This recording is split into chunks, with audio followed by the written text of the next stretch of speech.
Donald ট্রাম্পের অধিকাংশ শুল্ক আরোপকে অবৈধ ঘোষণা করেছেন দেশটির একটি আপিল আদালত। শুক্রবার ঘোষিত এক রায়ে আদালত জানায়, শুল্ক আরোপের ক্ষেত্রে ডোনাল্ড ট্রাম্প আইনের অপব্যবহার করেছেন। রায়ে ট্রাম্প প্রশাসনকে বর্ধিত শুল্ক প্রত্যাহারের আদেশ দিয়েছেন আদালত। যদিও এই রায়কে চ্যালেঞ্জ করে সুপ্রিম কোর্টে পিটিশন দায়ের করতে পারবেন প্রেসিডেন্ট ট্রাম্প। শুক্রবার ঘোষিত এক রায়ে আদালত জানায়, শুল্ক আরোপের ক্ষেত্রে ডোনাল্ড ট্রাম্প যুক্তরাষ্ট্রের international emergency economy powers act আইনের অপব্যবহার করেছেন। রায়ে ট্রাম্প প্রশাসনকে বর্ধিত শুল্ক প্রত্যাহারের আদেশ দিয়েছেন আদালত। যদিও এই রায়কে চ্যালেঞ্জ করে সুপ্রিম কোর্টে পিটিশন দায়ের করতে পারবেন প্রেসিডেন্ট ট্রাম্প।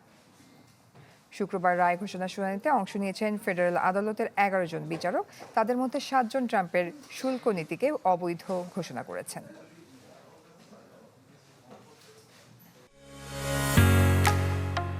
ঢালাইয়ের সেরা প্রিমিয়ার সিমেন্ট।